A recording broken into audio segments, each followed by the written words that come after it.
Naitwa Faki Hamad Faki, ni mkazi wa Masuwa Ng'ombe, shehia Masuwa Ng'ombe katika jimbo la Micheweni. Mimi nimeipokea ripoti ya mwakilishi, nimeipenda, nimeifurahia kwa sababu sikuiona ikiwa na uzushi hata kidogo. Niliona yale aliyoyasema ndio yale ambayo aliyasimamia kuyatekeleza, na huku nikijua kuna na mengine pia hata hakufika kuyataja ambayo kwa mimi najua. Kwa hivyo ndivyo nilivyoona. Kwa kweli nimeona ametekeleza kama vile alivyoahidi, na ile hasa ndivyo inavyotakiwa, kwa sababu anayekuja kuomba ridhaa tujue kuwa amekuja kuweka ahadi, amekuja kujaza mkataba. Kwa hivyo mkataba huo una pande mbili. Sisi tulitekeleza mkataba kwa upande wetu, na tulikuwa tunasubiri na yeye atekeleze mkataba kwa upande wake.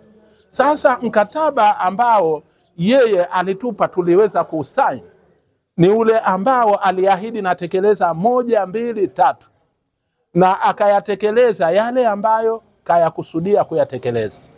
Kwa hivyo sisi tukaitikia, tukausaini kwa haya ndiyo ambayo yanaturidhisha kukubali mkataba wako. Kwa hivyo tukakubaliana hilo. Naitwa Bizume Omar Faki, ni mwananchi kama mwananchi wa kawaida. Kutokana na utekelezaji wa mheshimiwa wetu mwakilishi Shamata Shahame Hamis, tumeridhika na utekelezaji wake wa ahadi yake aliyoziweka zilizomo katika ilani na mpaka nje ya ilani.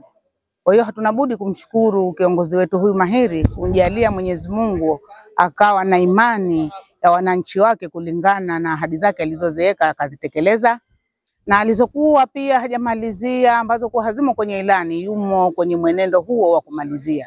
Kwa hiyo hatuna jinsi isipokuwa ni kumshukuru, na Mwenyezi Mungu tuamuombea kiongozi huyu ajaliwe ni Mungu apite tena, ili tuzidi kutekelezewa masuala kama haya ya miundombinu tofauti kulingana na maendeleo katika jimbo letu hili la Micheweni. Majeja Kombo, na ajenda yangu nakusudia hapa ni kutokana kiongozi wetu Mheshimiwa Shamata.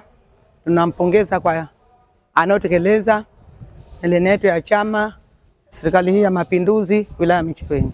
Kwa juhudi zake anazozifanya, sote twapita vikaoni twaziona,